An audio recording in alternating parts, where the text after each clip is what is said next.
Was So, it agreed to, sorry Mayor, was it agreed to by your constituents na yes, 2 to 2,500 pesos na instead of mga tigpa 500 to 1,000?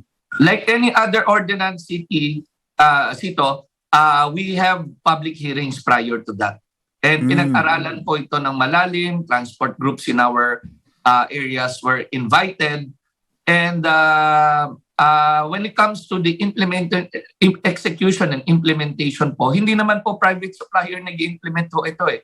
It is the city that's implementing. It So is our you have- transport group. You have a monitoring center, a CCTV room or operations in Valenzuela, and it is manned and operated by employees of the Valenzuela City government? No, the system is, there's no operation because this is technology driven na nga, is the cameras. So that is the cameras of the private sector. But the way it's monitored, kung saan nagbabayad ng ticket, saan, well, we call it adjudication committee. Meron ho kaming committee who listens. Kung meron kang petition, kung meron kang issues, kami ho'y nag-hear doon, hindi ho naman ho yung private sector, no? So these areas nito are covered by an ordinance. And under the local government code, we are allowed to go into PPP. So especially on technology-driven at no cost to the government. So these are the things, the advantages ng local government. Now, your former colleague was pointing out that yes, they're allowed to do PPP projects. The president has reiterated that during the SONA, but yung police power, hindi mo pwedeng i-farm out. Well, first of all, Sito, I'm a three-term congressman. Oh, three. Sorry. Yeah, so first of all, I'm not sure with that. We have to review that again, no? But on anything that is for the safety of our motorists, for the public safety of our constituent, the city can decide on what's good for our constituents, no? Okay. And this is the reason why we put in place technologies like this for the safety of our motorists, no? Hindi ho natin hinahayaan na lang na dinosaur age ulit yung system natin wherein babalik ho tayo sa mga paglagay ng traffic enforcers, no? In other areas, we continue our traffic enforcers in that system. Pero kung gagawin naman ho natin, magko-complain ng tao, sabihin, kumikita yung traffic enforcer namin.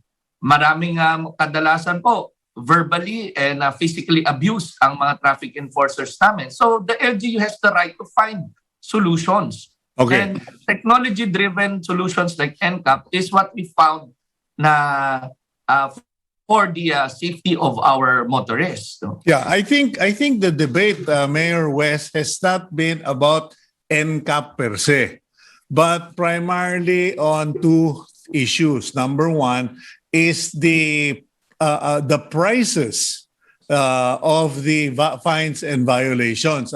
As pointed out by Congressman Salceda, you're allowed to do that, but not at the point where it is, to quote him, it is oppressive, abusive, or confiscatory. And many of those who have been arrested or who are criticizing the NCAP are pointing out, bakit yung dating MMDA, okay naman yun we abide by it, we followed, we paid.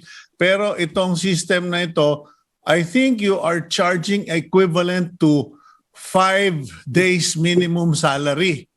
And that is one of the complaints. Second, yun daw mga ibang huli, very questionable. And then there was also a point raised that you cannot just change road signs unless you ask permission from the DPWH. well, on the fines, again, this is subjective to each ordinance, no? Again, it was not mandated by the supplier na mag-charge kayo ng ganitong amount. In fact, here in Valenzuela, we started operating in 2019 at the rate of 2,000, 2,500, and 3,000, no? But on January 2022, we started our bike lane. And yung nakita namin na nag-increase po yung violations ng bike lane and marami pong nag-complaints, we heard them sa social media, people in the coming up in the adjudication. Kaya we lowered it to 500, 1,000, and 1,500. Mhm. So I agree naman on there's no issue here whether iakyat o ibaba. Ang point dito, there is no universal guidelines on what's the standard rate. Siguro yan ang something magandang pag-usapan. How exactly did all of this begin? Because historically, MMDA already has a no-contact apprehension policy. The only difference is that it was an MMDA operation, the equipments were theirs, and the collection was done by the MMDA, and the fines, as reiterated by our friend Colonel Bong Nebriha yesterday on the show, was ranging from 150 to 500. On the extreme side na yung 1,500 to 2,000 if you were obstructing traffic on EDSA. In other words, tumirik ka o nag-illegal parking ka sa EDSA, mahal yung multa. But otherwise, mura lang naman or affordable. Okay, let's use the term affordable. However, with this new NCAP, how did this begin with the 5 or 6 cities naman? Because I was under the impression there are only 4 of you. Mm-hmm. Well, Sito, of course, this is a PPP project. And a PPP project, this is widely accepted by many LGUs is because malaki ang savings natin in investing in software and hardware of such a program, no? Mm-hmm. So in MMDA case, maybe they have the budget or they wanna operate on their own because they have the magnitude on the whole of the whole Metro Manila. But in our case, meron lang naman supplier po na lumapit, pinag-aralan ho namin, napakaganda po yung system, it's the same system they use in first world countries, no? Mm-hmm. So we signed up with them. But the internal partnership between that supplier and LTO, we're not privy to it, no? By the time na lumapit sila to offer the same system to us, which is the same system po sa, I believe, nauna yata Parañaque, no? Valenzuela is one of the pioneer as well. Later on, they offered it to Quezon City, San Juan, and Manila, no? So, sa amin naman LGU, we studied, we reviewed the program. Maganda ho talaga yung programa is because wala na tayong human intervention dito. Wala na yung possibility of kotong.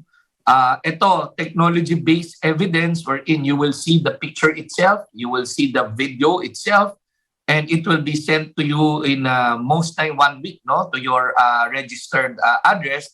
And the connection to LTO, wala ho kaming powers dyan, no? It's the supplier and LTO who has that MOA together. Long time ago, Sito, natatawa nga ako bakit ngayon lang itong issue na malabas where in fact, as far as 2017, may partnership na sila sa LTO. And then LTO naman right now is the same entity that will question a project that they went into.